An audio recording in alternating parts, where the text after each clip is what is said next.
کیا میت کے نام سے افطار کرا سکتے ہیں؟ میت کی طرف سے جو عام صدقہ اور خیرات کیا جاتا ہے تو بہت سارے اہل علم نے یہ کہا ہے کہ افطار بھی ایک طریقے سے لوگوں کو کھانا کھلانا ہے، اور وہ بھی ایک طریقے سے اگر ہم کسی غریب کو کھلا رہے تو صدقہ ہے، تو اس اعتبار سے میت کی طرف سے بھی ہم افطار کرا سکتے ہیں۔ لیکن بہرحال افطار چونکہ ایک مخصوص عبادت ہے اور مستقل طور پر ہمیں کوئی ایسی دلیل نہیں ملتی کہ نبی کے صحابہ نے اپنے مرے ہوئے ماں باپ کی طرف سے یا رشتہ داروں کی طرف سے افطار کرایا ہو، اس لیے افطار زندے ہی کی طرف سے کیا جائے۔ انسان اپنی طرف سے کرے تو بہتر ہے، اپنے مردہ لوگوں کی طرف سے اگر کچھ کرنا ہے تو غریبوں میں پیسہ بانٹ دے، غریبوں کو کھانا دے دے۔ افطار کرانے میں جو ہے پرہیز کیا جائے تو زیادہ بہتر ہے۔ تو رمضان کی شکل میں ہمیں اور آپ کو ایک موقع اور دیا ہے۔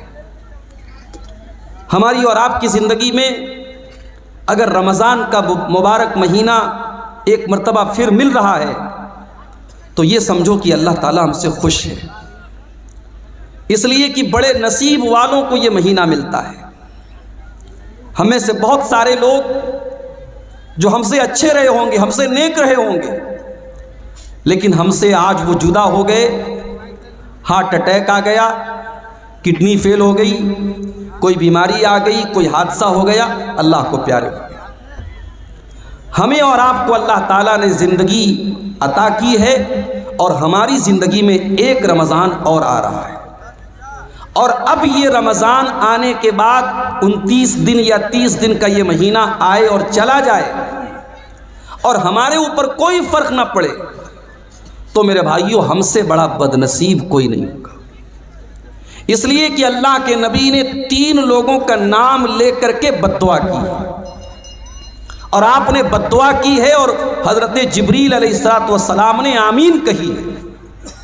نبیوں کا سردار بد دعا کرے جمعہ کے دن ممبر پہ چڑھ کر اور فرشتوں کا سردار آمین کہے تو کیا اس بد دعا کے قبول ہونے میں ذرا کوئی شک ہو سکتا ہے میرے بھائیو؟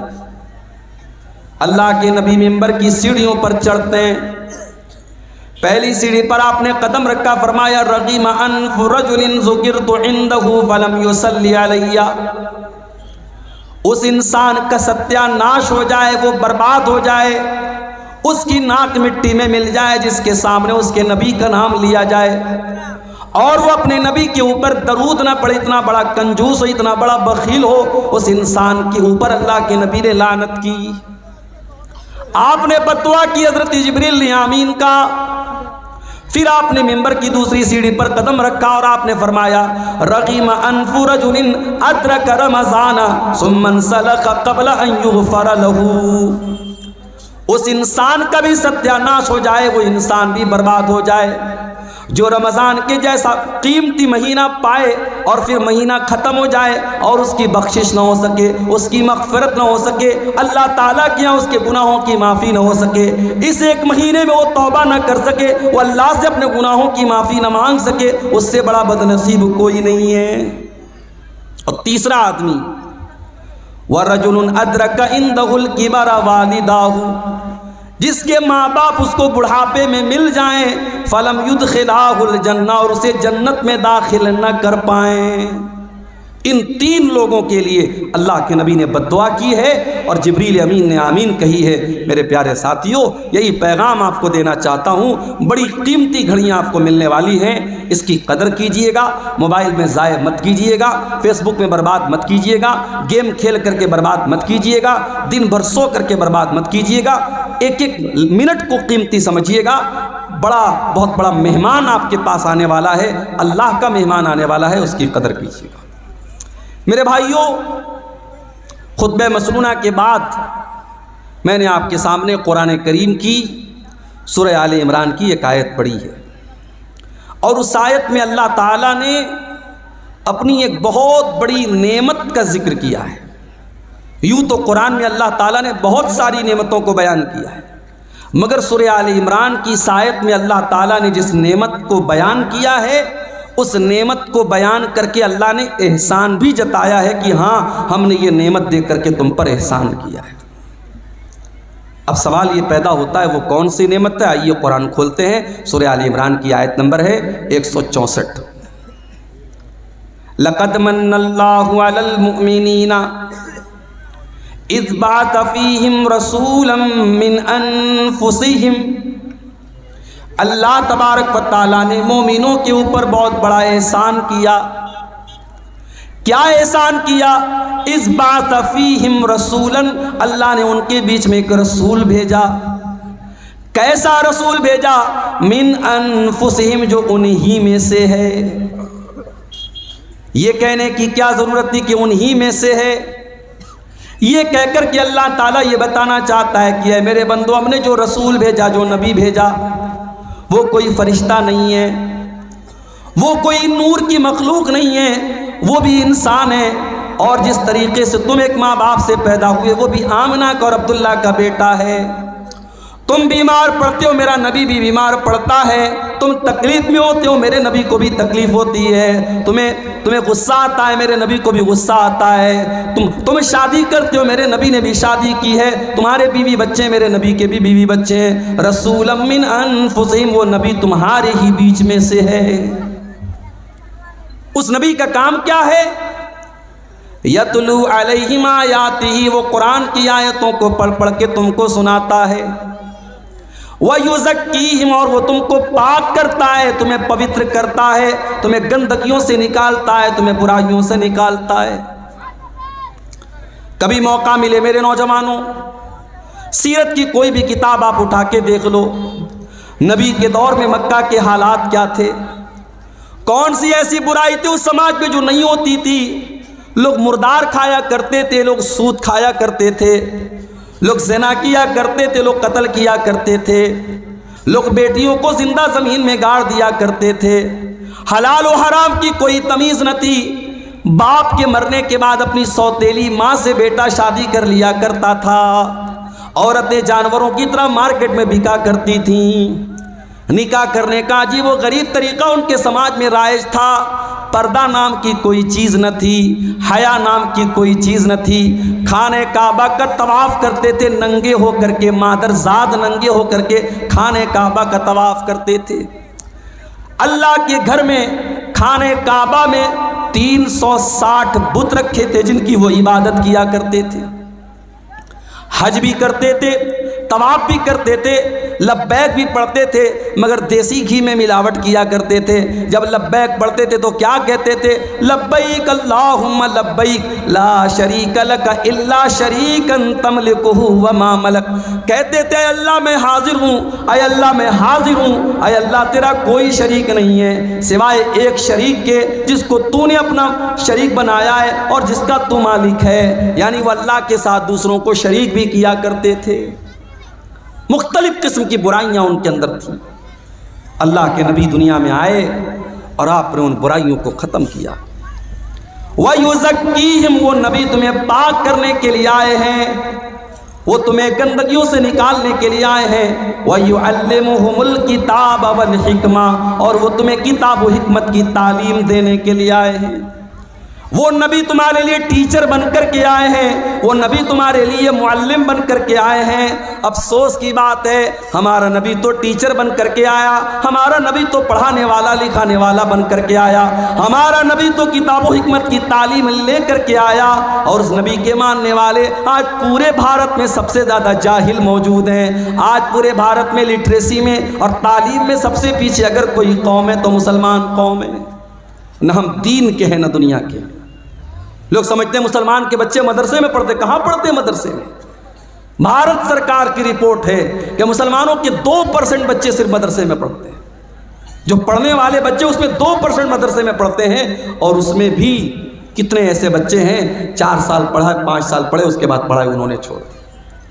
غور کرو میرے بھائیوں، جو نبی دنیا میں ٹیچر بن کر کے آئے، پڑھانے والے بن کر کے آئے، اور جس نبی کے اوپر قرآن کی پہلی آیت یہ نازل ہوئی، اقرا بسم ربک الذی خلق، پڑھو اس رب کے نام سے جس نے پیدا کیا۔ آج اس نبی کے ماننے والے، اس نبی کا کلمہ پڑھنے والے آج جاہل ہیں، اور جاہل ہونے کا یہ نتیجہ ہے کہ آج پورے بھارت میں جس کا جو جی چاہتا ہے ہمارے ساتھ کرتا ہے۔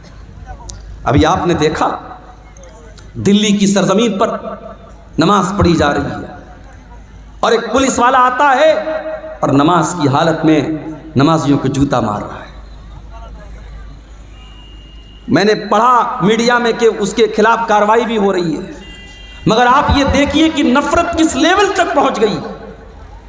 میں اس کو صحیح نہیں ٹھہرا رہا ہوں کہ مسلمان مسجد کے باہر سڑک پر کیوں سب بنا رہا ہے، لیکن ہمیں اس سوال کا بھی جواب تلاش کرنے کی ضرورت ہے کہ ہمارے بھارت میں بہت سارے تہوار سڑک پر منائے جا رہے ہیں. ہر تیسرے دن کوئی نہ کوئی تہوار سڑک پر منایا جا رہا ہے. اگر ہفتے میں یا سال میں ایک نماز اگر سڑک پر ہوتی ہے تو اتنا بڑا قانون کا النگھن ہوتا ہے کہ تم نمازی کو جوتے سے مارو گے. اس کا مطلب یہ ہوا اسلام کے دشمنوں کو اگر چڑ ہے تو آپ کی نماز سے، ان کو نفرت ہے تو آپ کے شاعر سے ہے، ان کو نفرت ہے آپ کی عبادت سے، آپ کی نماز سے. انہیں آپ سے نفرت نہیں ہے. آپ اسلام چھوڑ دیں، آپ ان کے رنگ میں رنگ جائیں، آپ شرک کرنے لگیں، آپ ان کے بتوں کے آگے سجدہ کرنے لگیں، آپ ان کی نظر میں محبوب ہو جائیں گے. جب تک آپ نماز پڑھ رہے ہیں، اللہ کے آگے سر جھکا رہے ہیں، جب تک آپ کے اندر توحید ہے، آپ ان کی نظر میں برے بنے ہیں. میرے حالات یہ، اور ہم صاحب کیا کر رہے ہیں؟ ہم یہ کر رہے ہیں صاحب کہ ہماری قوم ناچ گانے میں لگی ہوئی ہے. ابھی میں ایک علاقے میں تقریر کرنے گیا، پورا علاقہ اہل حدیثوں کا علاقہ ہے.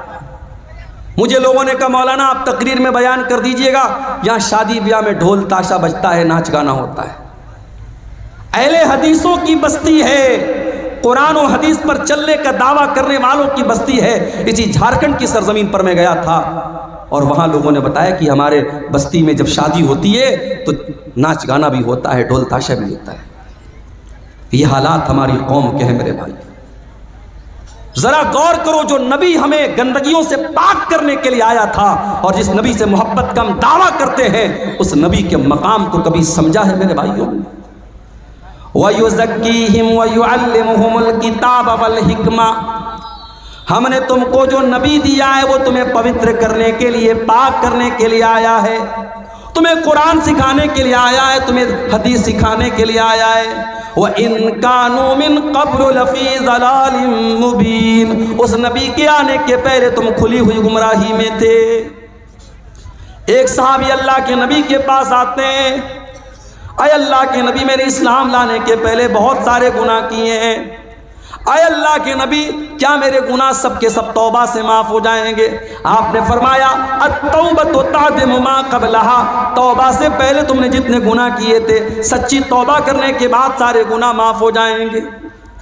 اے اللہ کے نبی میں نے اپنے ہاتھوں سے اپنی بیٹی کو زندہ زمین میں گاڑا تھا، میں نے اپنی بیٹی کو دفن کیا تھا، اپنی بیٹی کو، اپنی معصوم بچی کو اپنے ہاتھوں سے قتل کیا تھا، اس کو گڈھے میں ڈالا تھا، اس کو قبر میں زندہ ڈال دیا تھا. اے اللہ کے نبی کیا میرا یہ گناہ بھی اللہ تعالیٰ معاف کر دے گا؟ صحابی بیان کر رہے ہیں، آنکھوں سے آنسو بہ رہے ہیں، اپنی معصوم بچی کو یاد کر کے رو رہے ہیں. نبی اکرم کی آنکھوں میں بھی آنسو آ گئے. آپ نے فرمایا اے میرے صحابی، الاسلام یہدم ما قبلہ والتوبۃ تعدم ما قبلہا، اسلام لانے کے پہلے تم نے جو گناہ کیے تھے، اسلام لانے کے بعد وہ سارے کے سارے معاف ہو جائیں گے، اور توبہ کرنے سے پہلے تم نے جو گناہ کیے تھے، توبہ کرنے کے بعد سب معاف ہو جائیں گے. نبی اکرم تو ان رسم و رواج کو ختم کرنے آئے تھے. جس سماج میں بیٹیاں پیدا ہوتی تھیں تو سماج کے لیے کلنک مانی جاتی تھی. بیٹی پیدا ہوتی تھی، بیٹی کے باپ کا چہرہ کالا پڑ جاتا تھا. اللہ تعالیٰ نے قرآن میں نقشہ کھینچا ہے، وَإِذَا بُشِّرَ أَحَدُهُمْ بِالْأُنثَىٰ ظَلَّ وَجْهُهُ مُسْوَدًّا وَهُوَ كَظِيمٌ، جب اس کو بشارت سنائی جاتی تھی تیرے گھر میں بیٹی پیدا ہوئی ہے تو باپ کا چہرہ کالا پڑ جاتا تھا. يَتَوَارَىٰ مِنَ الْقَوْمِ مِنْ سُوءِ مَا بُشِّرَ بِهِ، وہ اپنی قوم کو اپنا چہرہ نہیں دکھاتا تھا. أَيُمْسِكُهُ عَلَىٰ هُونٍ أَمْ يَدُسُّهُ فِي التُّرَابِ، کہ کیا کروں، اگر اس بیٹی کو پالتا ہوں تو سماج میں ذلیل ہونا پڑے گا، اور دوسرا راستہ یہ کہ اپنی بیٹی کو زندہ زمین میں گاڑ دوں. وہ زندہ زمین میں گاڑ دیتے تھے. میرے نبی نے آ کر کے بتایا کہ نہیں، بیٹی زمین میں گاڑنے والی چیز نہیں ہے، بیٹی تو رحمت ہوتی ہے، بیٹیاں تو انمول ہوتی ہیں.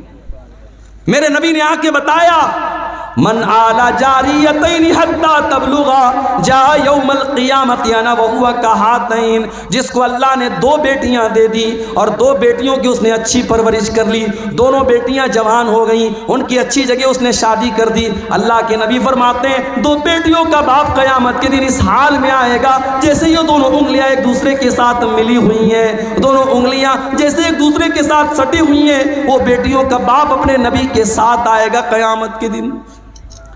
آپ نے قرآن کی آیت پڑھ کے سنائی، وَإِذَا الْمَوْءُودَةُ سُئِلَتْ بِأَيِّ ذَنبٍ قُتِلَتْ، جب زندہ زمین میں گاڑی گئی لڑکی سے پوچھا جائے گا، جس بیٹی کو اس کے باپ نے زمین میں دبایا تھا، دفن کیا تھا، اس بیٹی سے پوچھا جائے گا بِأَيِّ ذَنبٍ قُتِلَتْ، اے بچی تجھے تیرے ماں باپ نے کیوں مارا تھا، تیرے باپ نے تجھے کیوں قتل کیا تھا؟ میرے نبی نے آ کر کے دنیا کا سب سے بڑا پاپ قرار دیا کہ کوئی اپنی اولاد کو قتل کر دے۔ آج بھی قتل ہو رہی ہے اولاد، آج طریقہ بدل گیا ہے صاحب۔ وہ کیا کرتے تھے، پیدا ہونے کے بعد مارتے تھے، ہم پیدا بھی نہیں ہونے دیتے، ماں کے پیٹ میں مار دیتے۔ میرے پاس ایک لیڈی ڈاکٹر کا میسج آیا واٹس ایپ کے اوپر، حیدرآباد کی رہنے والی ہیں، ابھی نئی نئی ڈاکٹر ہوئی ہیں، کہنے لگی مولانا صاحب میرے پاس ایبارشن کے بہت سارے کیس آتے ہیں، کنواری لڑکیاں آ رہی ہیں، شادی نہیں ہوئی ہے، کسی کے ساتھ ناجائز تعلق ہوا، حمل ٹھہر گیا، آ کر کے ایبارشن کروا رہی ہے، میں کیا کروں؟ میں نے کہا جائز نہیں ہے آپ کے لیے۔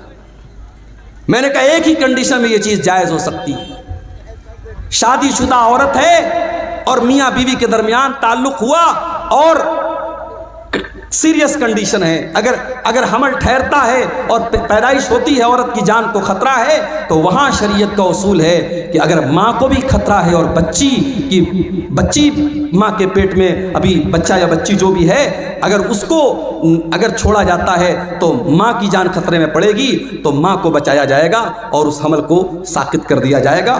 وہ ایک سیریس کنڈیشن کی بات ہے، باقی ایبارشن کرنا جائز نہیں ہے۔ جانتے ایبارشن میں کیا ہوتا ہے؟ جائیے یوٹیوب پر آپ ویڈیو میں دیکھ لیجیے۔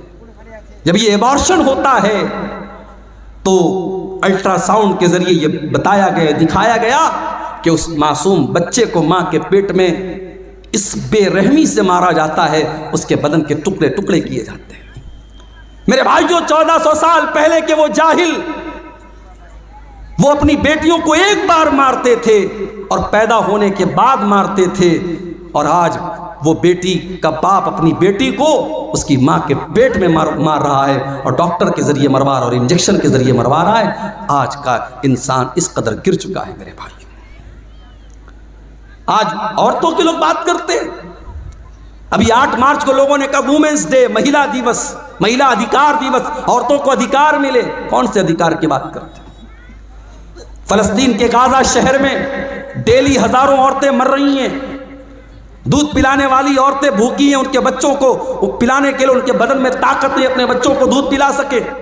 پریگننٹ عورتیں، حمل والی عورتیں ہیں، پیٹ میں بچہ ہے، کھانے کو ہفتوں سے نہ کھانے کو کھانا ہے نہ پینے کو پانی ہے، 400 500 عورتوں پر ایک لیٹرین ہے۔ وہ جانوروں جیسی زندگی وہ عورتیں گزار رہی ہیں، اور دنیا میں تہذیب کا ٹھیکیدار بنا ہے امریکہ، اور تہذیب کا ٹھیکیدار بنا ہے اسرائیل، اور یہ سب اس ظلم کو صحیح قرار دے رہے ہیں اور ظلم پر چپ ہیں، اور ان عورتوں پر ظلم ہو رہا ہے، اور یہ صاحب دنیا کو کہہ رہے ہیں مہیلا کے ادھیکار کا دیوس مناؤ، وومنس رائٹ ڈے مناؤ۔ یہ ڈھکوسلے ہے میرے بھائیوں۔ عورتوں کو اگر حق دیا ہے کسی مذہب نے تو اسلام نے دیا ہے۔ میری ماں اور بہنوں، اگر تاریخ اور اتہاس کے پنے اٹھا کے دیکھو تو تم اللہ کے نبی کا شکریہ ادا کرو گی، تم اسلام کا شکریہ ادا کرو گی کہ اسلام نے تمہیں جینے کا ادھیکار دیا ہے۔ اس دور میں تمہیں جینے کا ادھیکار نہیں تھا، پیدا ہونے کے بعد بیٹیوں کو مار دیا جاتا تھا، اس سماج میں اللہ کے نبی نے بیٹیوں کی پرورش پر جنت کی بشارت سنائی۔ اماں عائشہ فرماتی ہیں ایک دن میں گھر میں بیٹھی ہوئی تھی، ایک مانگنے والی آتی ہے، بھیک مانگنے والی آتی ہے، اس کے ساتھ 2 چھوٹی چھوٹی بچیاں ہیں۔ اس نے مجھ سے کچھ کھانے کو مانگا، میں نے گھر میں تلاش کیا، مجھے ایک کھجور ملی، میں نے وہ کھجور اٹھا کر کے اس عورت کو دے دی۔ اس عورت نے کھجور کے 2 ٹکڑے کیے اور دونوں بیٹیوں کو دے دیا، وَلَمْ تَأْكُلْ مِنْهَا شَيْئًا، اور خود کچھ نہیں کھایا۔ ماں ہوتی ہے میرے بھائی، ماں خود بھوکی رہتی ہے، بچوں کو کھلاتی ہے۔ جن کی مائیں زندہ ہیں ماؤں کی قدر کرو، ماں کے چلے جانے کے بعد ماں کی بڑی یاد آئے گی۔ ماں نے دونوں بچیوں کو دے دیا، خود کچھ نہیں کھایا۔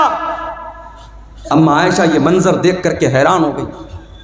جب اللہ کے نبی گھر میں تشریف لائے، اما عائشہ نے کہا اللہ کے نبی آج ایسا ایسا معاملہ آیا تھا، وہ بھوکی عورت تھی، وہ غریب عورت تھی، میں نے ایک کھجور اس کو دی، اس نے اپنی بچیوں کو کھلا دیا، خود کچھ نہیں کھایا۔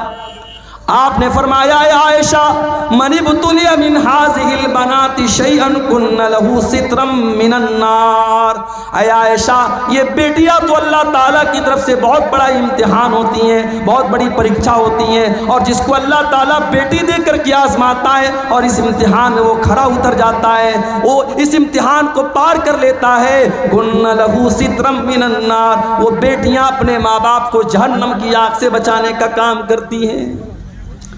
میرے نبی دنیا میں بیٹیوں کی کہ رکشک بن کر کے آئے، بیٹی بچاؤ کا نعرہ میرے نبی نے لگایا تھا۔ آج دنیا کی سرکاریں لگاتی ہیں بیٹی پڑھاؤ بیٹی بچاؤ، بیٹی پڑھاؤ اور بیٹی بچاؤ کا نعرہ تو میرے نبی نے لگایا تھا۔ مگر آج افسوس کی بات یہ ہے، سیمانچل کی دھرتی پر کہہ رہا ہوں، بڑے ذمہ داری کے ساتھ کہہ رہا ہوں، میں آپ کے اس علاقے میں فیمس ہو گیا ہوں۔ مجھ سے یو پی میں لوگ کہتے ہیں کہ مولانا آپ کا پروگرام کٹیہار میں بہت ہوتا ہے، پورنیہ میں بہت ہوتا ہے، سیمانچل کے علاقے میں بہت ہوتا ہے۔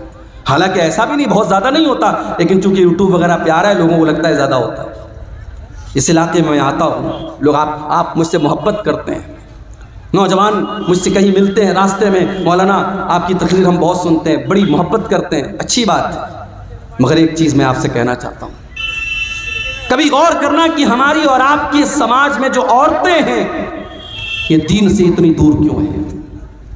ان عورتوں کے دین سے دور رہنے کی وجہ کیا ہے؟ وجہ یہی ہے کہ آج ہماری عورتیں دین کی تعلیم نہیں حاصل کر رہی ہیں میرے بھائی۔ یا تو ہم ان کو پڑھاتے ہی نہیں، یا پڑھاتے ہیں اسکول میں پڑھاتے ہیں، کالج میں پڑھاتے ہیں، یونیورسٹی میں پڑھاتے ہیں، بی ایڈ کرا دیا، ایم اے کرا دیا، بی اے کرا دیا، ہماری بیٹیوں کو دین سکھانے والا کوئی نہیں ہے۔ اسی لیے سماج میں جتنے رسم و رواج ہیں انہی عورتوں کی وجہ سے چل رہے ہیں۔ جب تک آپ ان عورتوں کو دین نہیں سکھائیں گے، نبی نے فرمایا تھا بیٹی پڑھاؤ بیٹی بچاؤ، اللہ کے نبی نے فرمایا تھا طلب العلم فریضۃ علی کل مسلم، علم حاصل کرنا ہر مسلمان کے لیے کمپلسری ہے، انیواریہ ہے، ضروری ہے۔ ہر مسلمان چاہے وہ مرد ہو چاہے وہ عورت ہو، اس کے لیے دین کا سیکھنا ضروری ہے۔ رمضان کا مہینہ آ رہا ہے، اب کون کون سی چیزوں سے روزہ ٹوٹ جاتا ہے؟ معاف کیجئے گا، یہ صرف عبدالغفار سلفی کا جاننا ضروری نہیں، ہر آدمی کا جاننا ضروری ہے۔ انجیکشن سے روزہ ٹوٹتا ہے کہ نہیں ٹوٹتا ہے؟ طاقت کا انجیکشن لگانے سے روزہ ٹوٹتا ہے کہ نہیں ٹوٹتا ہے؟ کان میں دوا ڈالنے سے روزہ ٹوٹتا ہے کہ نہیں ٹوٹتا ہے؟ آنکھ میں ڈراپ ڈالنے سے روزہ ٹوٹتا ہے کہ نہیں ٹوٹتا ہے؟ پانی چڑھانے سے روزہ ٹوٹتا ہے کہ نہیں ٹوٹتا ہے؟ بلڈ دینے سے روزہ یہ مسائل ہیں میرے بھائی جن کا تعلق روزے سے ہے، آپ کو جاننا چاہیے، آپ کو اپنے علماء سے پوچھنا چاہیے۔ اللہ کے نبی نے فرمایا طلب العلم فریضۃ علی کل مسلم، علم کا حاصل کرنا ہر مسلمان کے اوپر فرض ہے۔ تو جس طریقے سے لڑکوں کو اور مردوں کو دین سیکھنا ضروری ہے، اسی طریقے سے عورتوں کو دین سیکھنا ضروری ہے۔ یہ 1400 سال پہلے یہ نعرہ میرے نبی نے لگایا تھا، بیٹی بچاؤ بیٹی پڑھاؤ۔ اور آگے بڑھیے، جس نبی کا ہم کلمہ پڑھتے ہیں، جس نبی کو ہم مانتے ہیں، کبھی غور کیا آپ نے اس نبی کی شان کیا ہے؟ ابھی ایک بہت بڑے ہندوستان کے مولانا کا بیان میں سن رہا تھا، جمعیت علماء ہند کے وہ سیکریٹری ہیں، صدر ہیں، بڑے بزرگ عالم ہیں، بڑی عزت کرتا ہوں میں ان کی، مولانا ارشد مدنی صاحب، بوڑھے ہیں، بزرگ ہیں، ہندوستان میں مسلمانوں کے ایک نمائندہ عالم مانے جاتے ہیں۔ ان کا ایک بیان میں سن رہا تھا، اپنے طلباء کو نصیحت کر رہے تھے کہ علماء دیوبند نے جو کہہ دیا ہے اس کو پتھر کی لکیر سمجھ کے اس کو پکڑ لو، کہیں اور مت جانا۔ کیا یہ تعصب نہیں ہے میرے بھائی؟ کیا یہ تعصب نہیں ہے کہ آپ نے اپنے علماء دیوبند کو اور اپنے علماء کو معصوم کا درجہ دے دیا کہ جو انہوں نے کہہ دیا وہ پتھر کی لکیر ہے؟ اہل حدیث اگر خلاف ہے تو اسی کے خلاف ہے میرے بھائی۔ اہل حدیث کا یہی دعویٰ ہے کہ اگر دنیا میں کوئی ایسی ہستی ہے جو معصوم ہے تو وہ ہستی ہے جناب محمد رسول اللہ صلی اللہ علیہ وسلم۔ اور مولانا الطاف حسین حالی نے 100 سال پہلے نقشہ کھینچا تھا اور کہا تھا نبی کو جو چاہیں خدا کر دکھائیں، اماموں کا رتبہ نبی سے بڑھائیں، مزاروں پہ جا جا کے نظریں چڑھائیں، شہیدوں سے جا جا کے مانگے دعائیں، نہ توحید میں کچھ فرق اس سے آئے، نہ اسلام بگڑے نہ ایمان جائے۔ بالکل صحیح کہا تھا مولانا الطاف حسین علی۔ ہماری قوم آج نبی کا مقام، نبی سے بڑھ کے اماموں کا مقام بتا رہی ہے۔ اپنے علماء دیوبند کو کہا جا رہا ہے ان کی ہر بات پتھر کی لکیر ہے۔ ارے علماء کی بات چھوڑ دو، اماموں کی بات چھوڑ دو، ارے میرے نبی کی شان تو یہ ہے کہ میرے نبی کے رہتے ہوئے اگر کوئی دوسرا نبی آ جائے تو اس کی بھی نہیں چلے گی۔ آئیے میں دلیل آپ کو دے دیتا ہوں۔ سورہ آل عمران میں اللہ نے فرمایا وَإِذَا أَخَذَ اللَّهُ مِيثَاقَ النَّبِيِّينَ، یاد کرو جب اللہ تعالیٰ نے سارے نبیوں سے وعدہ لیا، لَمَا آتَيْتُكُم مِّن كِتَابٍ وَحِكْمَةٍ، اے میرے نبیوں میں تم کو اپنی کتاب دے رہا ہوں، میں تم کو رسول بنا رہا ہوں، ثُمَّ جَاءَكُمْ رَسُولٌ مُّصَدِّقٌ لِّمَا مَعَكُمْ، اگر تمہاری زندگی میں میرا آخری نبی آ جائے گا، میرا آخری رسول آ جائے گا، لَتُؤْمِنُنَّ بِهِ وَلَتَنصُرُنَّهُ، تو تم میرے آخری نبی پر ایمان لاؤ گے، تم میرے آخری نبی کی مدد کرو گے۔ قال اقررتم واخذتم علی ذلکم اسری، اللہ نے سارے نبیوں سے وعدہ لیا، سارے نبیوں سے ایگریمنٹ لیا کہ کیا تم اس بات کا اقرار کرتے ہو کہ نہیں کرتے ہو؟ قالوا اقررنا، سارے نبیوں نے کہا کہ ہاں اللہ میں اقرار کرتے ہیں۔ قال فاشهدوا وانا معكم من الشاہدین، اللہ نے فرمایا اے میرے نبیوں تم گواہ رہنا اور میں بھی اس بات کے اوپر گواہ ہوں۔ یہ ہے میرے نبی کا مقام۔ میرے نبی کے آ جانے کے بعد اب دنیا میں کسی اور نبی کی رسالت نہیں چلے گی، کسی اور نبی کی نبوت نہیں چلے گی۔ قیامت کے پہلے حضرت عیسیٰ علیہ السلام بھی دنیا میں آئیں گے تو وہ اپنی شریعت لے کر کے نہیں آئیں گے، اپنا لا لے کر کے نہیں آئیں گے، اپنا قانون لے کر کے نہیں آئیں گے۔ وہ بھی اگر پیروی کریں گے تو جناب محمد رسول اللہ صلی اللہ علیہ وسلم کے قانون کی پیروی کریں گے۔ میرے بھائیوں، حضرت عمر فاروق ایک مرتبہ تورات کا ایک نسخہ لاتے ہیں اور اس کو پڑھنے لگتے ہیں۔ تورات کا نسخہ لائے، پڑھنے لگے، اللہ کے نبی وہیں پر بیٹھے ہوئے اور اللہ کے رسول کا چہرہ غصے سے لال ہے۔ حضرت عمر کی نظریں تو کتاب کی طرف ہے، تورات کی طرف ہے، وہ نظر اٹھا کر کے اللہ کے رسول کا چہرہ نہیں دیکھ رہے ہیں۔ ابو بکر صدیق رضی اللہ تعالیٰ عنہ نے کہا کہ اے عمر ذرا اللہ کے نبی کا چہرہ دیکھ لے، کتنے غصے میں اللہ کے نبی۔ حضرت عمر نے دیکھا اللہ کے رسول کا غصے والا چہرہ، فوراً تورات کا وہ نسخہ زمین پر دے مارا اور کہا اعوذ باللہ من غضب اللہ، میں اللہ کی پناہ چاہتا ہوں اللہ کے غضب سے۔ رضیت باللہ ربا وبمحمد رسولا وبالاسلام دینا، میں اللہ کو اپنا رب مانتا ہوں، میں محمد صلی اللہ علیہ وسلم کو اپنا رسول مانتا ہوں اور میں اسلام کو اپنا دین مانتا ہوں۔ اس کے بعد اللہ کے نبی نے فرمایا والذی نفس محمد بیدہ، اس اللہ کی قسم جس کے ہاتھ میں محمد کی جان ہے، اے عمر کان کھول کر کے سن لو، لو بدا لکم موسیٰ، اگر آج موسیٰ علیہ السلام بھی دنیا میں آ جائیں اور تم مجھے چھوڑ کر کے موسیٰ علیہ السلام کی پیروی کرنے لگو، ان کے پیچھے پیچھے چلنے لگو گے، لَزَلَلْتُمْ عَنْ سَوَاءِ السَّبِيلِ، تو تم سیدھے راستے سے بھٹک جاؤ گے۔ اور اگر آج موسیٰ علیہ السلام بھی زندہ ہو جائیں، اگر آج موسیٰ علیہ السلام بھی زندہ ہو جائیں تو ان کو بھی میری اتباع کرنی پڑے گی، میری پیروی کرنی پڑے گی۔ یہ ہے عظمت ہمارے نبی کی، یہ مقام ہے میرے بھائیوں ہمارے نبی کا۔ ہمارے نبی تو وہ ہے میرے بھائیوں جو رسم و رواج کو ختم کرنے کے لیے دنیا میں آئے تھے، آخری نبی بن کے آئے تھے۔ ہمارے نبی کی مثال کیسی ہے؟ اللہ کے نبی ایک حدیث میں مثال بیان کرتے ہیں، ایک انسان نے بڑا خوبصورت مکان بنایا، بڑا بہترین مکان بنایا، بس ایک اینٹ کی جگہ چھوڑ دی۔ اب لوگ آتے ہیں مکان کا چکر لگاتے، کہتے یار مکان تو بہت اچھا ہے، بس ایک اینٹ کی کمی ہے۔ اللہ کے نبی فرماتے ہیں کہ وہ ایک اینٹ میں ہوں، میں نبوت کی آخری اینٹ ہوں، میں خاتم النبیین ہوں، میں آخری نبی ہوں، میرے بعد اب کوئی اور نبی آنے والا نہیں۔ اللہ کے نبی خاتم النبیین ہیں، اب آپ کے بعد دنیا میں کوئی نبی آئے گا نہیں۔ اور اسی لیے آپ دیکھیے کہ اللہ کے رسول کی زندگی میں ایک بہت خطرناک رسم و رواج تھی۔ کسی نے اگر کسی بچے کو پال لیا تو وہ اس کا سگا باپ مانا جاتا تھا۔ ابھی میرے پاس ایک صاحب کا کال آیا کہ میں نے بیٹے کو پالا ہے، مجھے اولاد نہیں ہو رہی تھی، بچے کو پالا ہے، تو یہ تو پتہ ہے کہ بچے کے باپ کی جگہ جب نکاح پڑھا جائے گا تو میرا نام نہیں بلکہ اس کے بچے کے باپ کا نام لیا جائے گا. لیکن میں یہ پوچھنا چاہ رہا تھا کہ آدھار کارڈ بنوانا ہے, پین کارڈ بنوانا ہے, کیا اس پر میں اپنا نام دے سکتا ہوں؟ میں نے کہا بھائی یہ دیکھ لو, آپ اگر ٹیکنیکل مجبوری ہے آدھار میں اگر آپ اپنا نام ہی دے سکتے ہیں, بچے کے اوریجنل باپ کا نام نہیں دے سکتے, مجبوری ہے تو الگ بات ہے. شریعت تو یہی کہتی ہے کہ آپ کو اوریجنل باپ کا نام دینا پڑے گا. بچے کو پال لینے سے آپ بچے کے باپ نہیں بن جاتے. شریعت کا قاعدہ تو یہی ہے. اسی لیے مسلمانوں کے یہاں بچوں کو گود لینا بہت مشکل ٹف معاملہ ہے, اس لیے کہ اسلام بچے کو گود لینے پر اس کے اوریجنل باپ کا ہی نام اس کے نام کے ساتھ لگایا جائے گا, پالنے والے کا نام نہیں چلے گا. اسلام نے بڑی سختی کے ساتھ اس بات کا حکم دیا ہے. اللہ کے نبی نے حضرت زید کو بیٹے کی طرح پالا تھا اور اتنی محبت سے پالا تھا کہ لوگ زید ابن حارثہ کو زید بن محمد کہنے لگے, اللہ کے رسول کا بیٹا کہنے لگے. اور حضرت زید کی شادی جب حضرت زینب کے ساتھ ہوئی اور میاں بیوی میں جب اچھی طریقے سے نباہ نہیں ہو پایا اور حضرت زید نے اپنی بیوی کو طلاق دے دیا, اللہ نے حکم دے دیا اے محمد صلی اللہ علیہ وسلم آپ حضرت زینب کی عدت پوری ہو جانے کے بعد ان سے نکاح کر لے. غور کرو میرے بھائیو, اس زمانے کے رواج کے حساب سے حضرت زینب اللہ کے نبی کی بہو لگتی تھی, حضرت زید کی بیوی تھی, آپ کی بہو لگتی تھی اس زمانے کے رواج کے حساب سے. اور اللہ تعالیٰ کی طرف سے یہ حکم دیا گیا کہ آپ زینب سے نکاح کر لیجئے. اللہ کے نبی گھبرانے لگے, لوگ مجھے تانا ماریں گے, لوگ مجھے برا بھلا کہیں گے, میں کیا جواب دوں گا؟ اللہ نے فرمایا یا ایھا النبی لا تطع الکافرین والمنافقین, اے نبی آپ کافروں کی پیروی نہ کریں, منافقوں کی پیروی نہ کریں.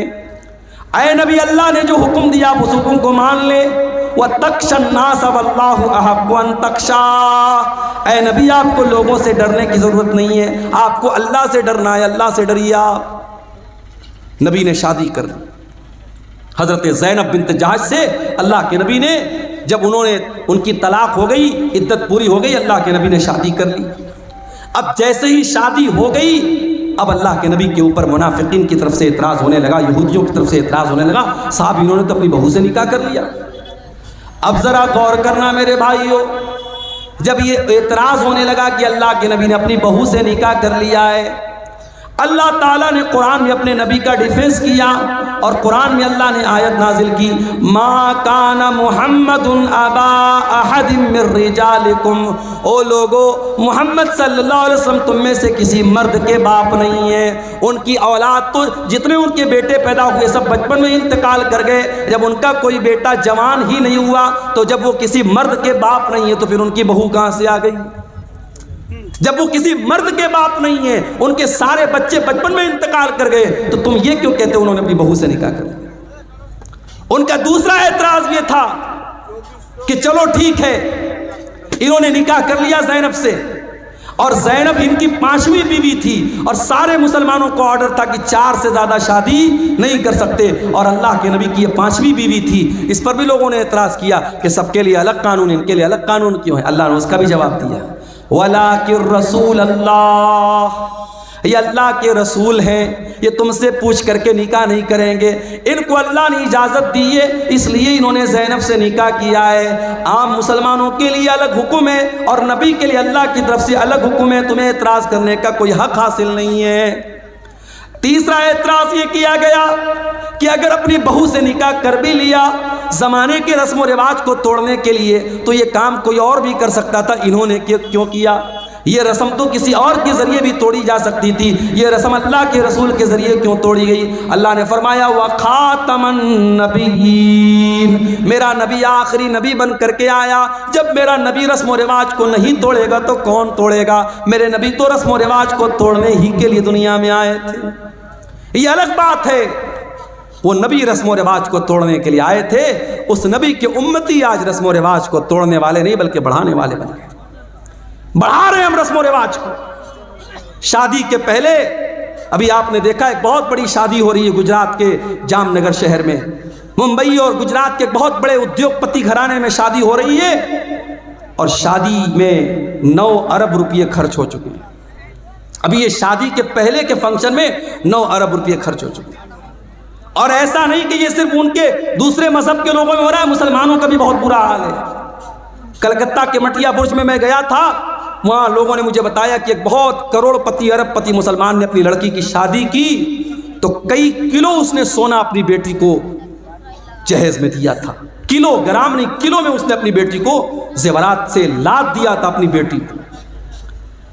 کئی شادی ہو رہی ہے تو جتنے باراتی آ رہے ہیں سب باراتیوں کو سوٹ دیا جا رہا ہے، سارے باراتیوں کو سونے کی انگوٹھی دی جا رہی ہے۔ یہ مسلمانوں کیا بھی یہ حال ہو رہا ہے میرے بھائی؟ آپ کے سیمانچل کے علاقے میں کیا جہیز کی رسم نہیں ہے؟ کیا ہلدی کی رسم نہیں ہے؟ کیا عورتیں سندور نہیں لگا رہی ہیں؟ کیا بندی نہیں لگا رہی ہیں؟ بنگال میں آپ چلے جائیں تو کہیں فرق کرنا مشکل ہو جاتا ہے کہ یہ لڑکی، یہ عورت مسلمان ہے یا غیر مسلم ہے۔ جو نبی رسم و رواج کو توڑنے کے لیے آئے تھے، جو نبی ہمیں رسم و رواج کی بیڑیوں سے آزاد کرنے کے لیے آئے تھے، آج افسوس کی بات یہ ہے اس نبی کا کلمہ پڑھنے کے باوجود اور اس نبی سے محبت کا دعویٰ کرنے کے باوجود آج ہم رسم و رواج کی بیڑیوں میں جکڑے ہوئے ہیں اور نہ جانے کون کون سی رسم و رواج میں ہم پڑے ہوئے ہیں۔ ایک شادی میں گیا بنارس میں، ہمارے خاندان میں رشتہ داری میں شادی تھی، میں گیا تو شادی کے پہلے لڑکی والے بہت سارا سامان تیار کرتے ہیں، لڑکے والے دلہن کے لیے، بہو کے لیے، تو اس میں دیکھا کہ صاحب دلہن کے لیے ایک سہاگ کی پڑیا تیار ہو رہی ہے۔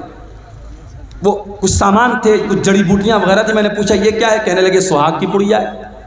میں نے کہا اس میں کیا کیا ہے؟ پتہ لگا اس میں وہ ہے جو بال میں لگاتے ہیں، سندور ہے، بدیا ہے۔ میں نے کہا یہ کیا ہے؟ کہنے لگے سہاگ کی پڑیا ہے۔ معاف کرنا میرے بھائیوں، اسلام میں کوئی سہاگ کی پڑیا نہیں ہوتی۔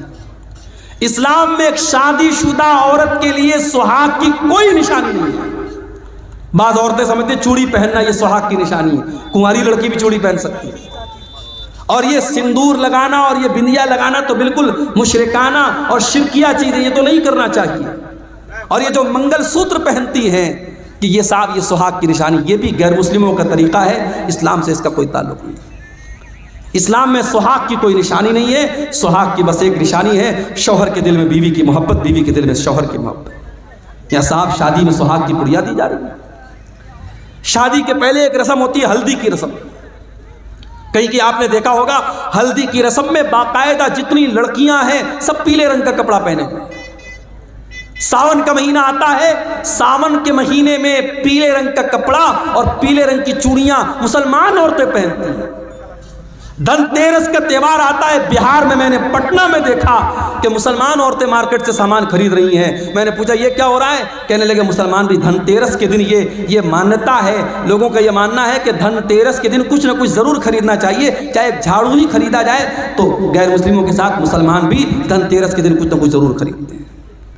کیا ہے میرے بھائی یہ فضول کی رسمیں، یہ جاہلانہ رسمیں، اور آج بھارت میں دوسرے لوگوں کے ساتھ رہ کر کے ان کے کلچر سے ہم نے ایڈاپٹ کر لی، حاصل کر لی، اور ہمارے کلچر میں بھی وہ چیزیں شامل ہو گئی۔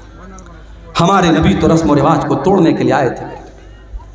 ہمارے نبی کی شان تو یہ ہے، ہمارے نبی کا مقام تو یہ ہے کہ جب آپ معراج کے سفر پہ گئے تو بیت المقدس میں سارے نبیوں کی موجودگی میں اگر امامت کسی نے کرائی ہے، سارے نبیوں کا امام اگر کوئی بنا ہے تو جناب محمد رسول اللہ صلی اللہ علیہ وسلم بنے۔ سارے نبیوں کو آپ نے نماز پڑھائی، اور جب آپ دنیا میں تشریف لائے اور آپ نے مکہ کے کافروں کو بتایا کہ میں راتوں رات میں خانہ کعبہ سے مسجد اقصیٰ تک گیا اور وہاں سے میں نے ساتوں آسمان کی سیر کی، تو مکہ کے کافروں نے کہا کہ اے محمد ہم تمہاری بات کو کیسے سچ مان لیں؟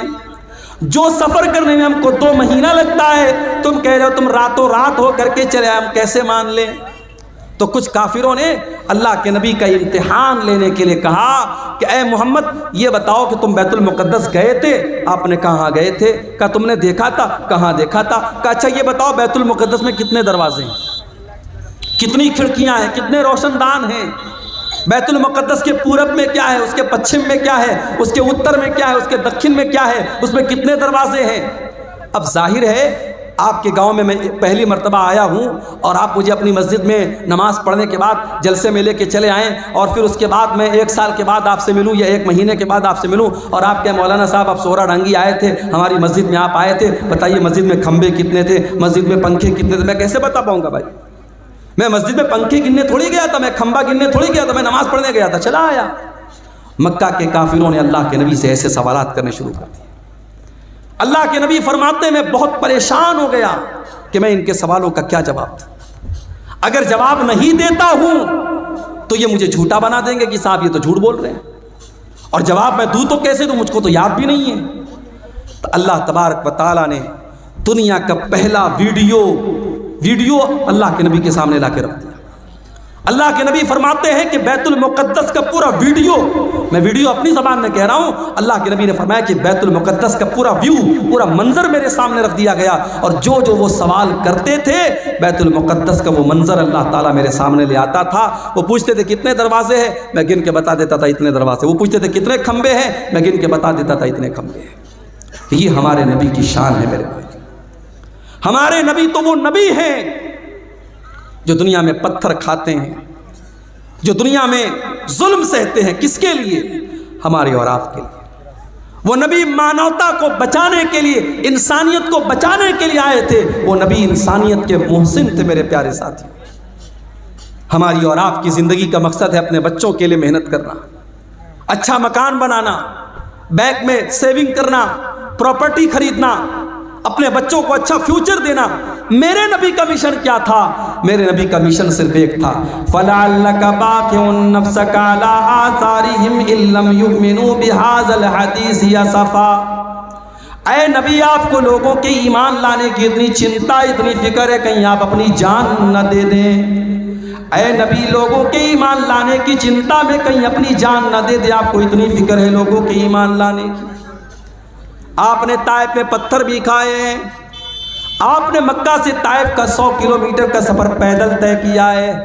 آپ طائف گئے، طائف کے لوگوں نے آپ کا کلمہ نہیں پڑھا بلکہ آپ کے دشمن بن گئے۔ آپ کے اوپر ایمان لانا تو بڑی دور کی بات ہے، انہوں نے آپ کا مذاق اڑایا۔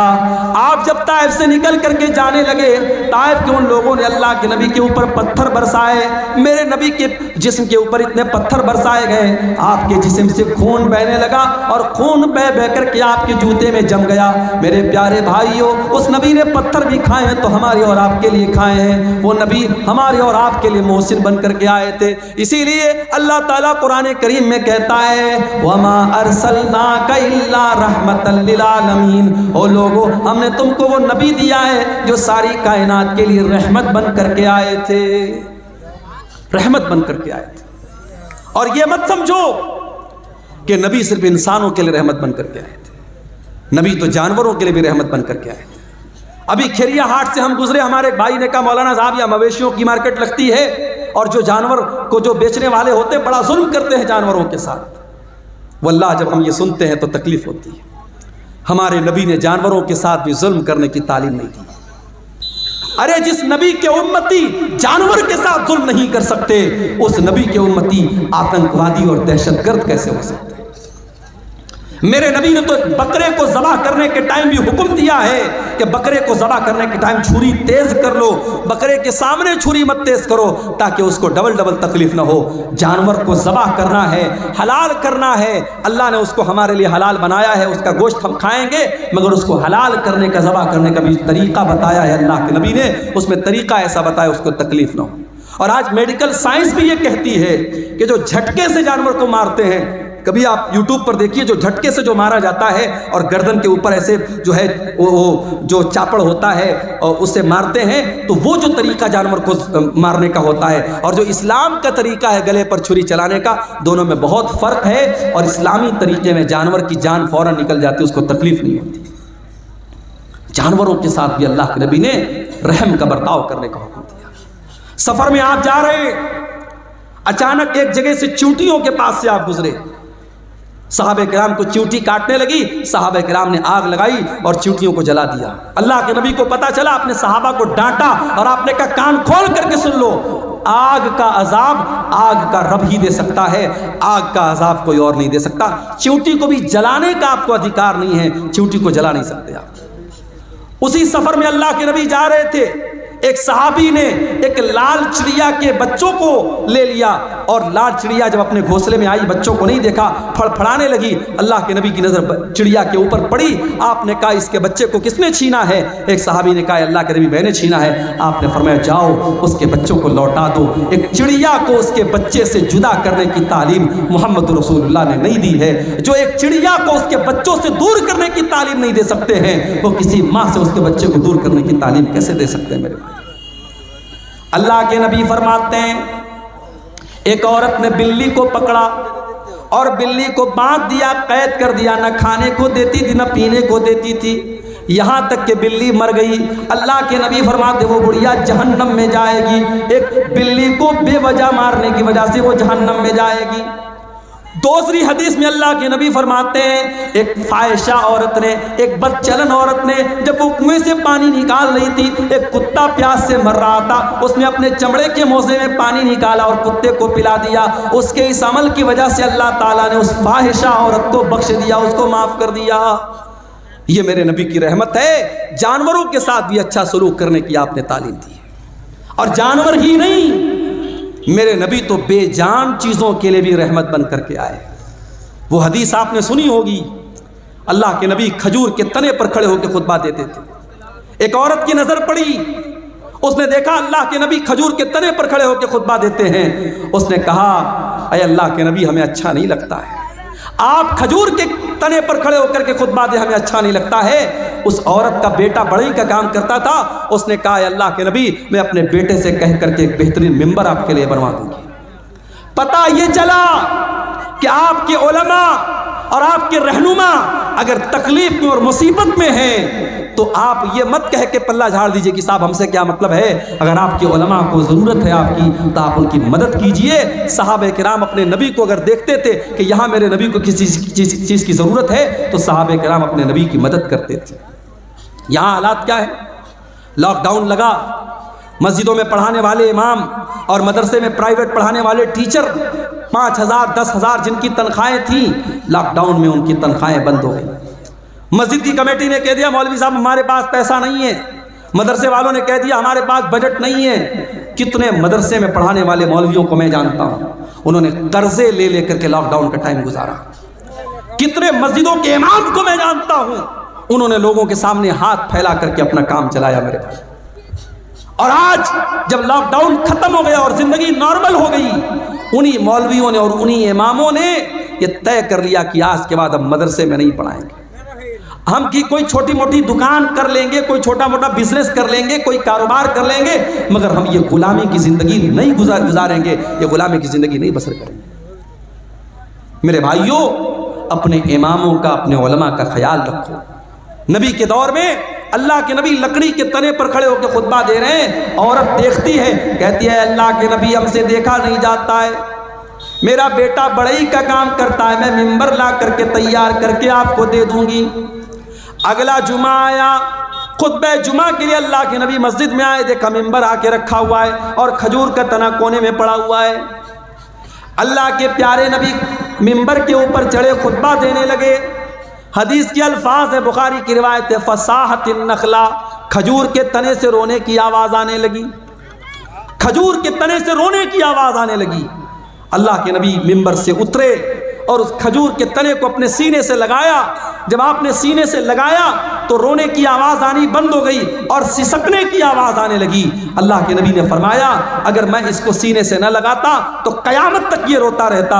اور اس کے بعد آپ نے فرمایا انہا کانت تبکی علی ما کانت تسمع من الذکر، چونکہ اس ممبر پر کھڑے ہو کر کے میں اللہ کا ذکر کرتا تھا، میں قرآن بیان کرتا تھا، میں حدیث بیان کرتا تھا، اس لیے یہ لکڑی کا تنا رو رہا ہے۔ میرے پیارے ساتھیوں میرے نبی اس لکڑی کے تنے کے لیے رحمت بن کر کے آئے تھے۔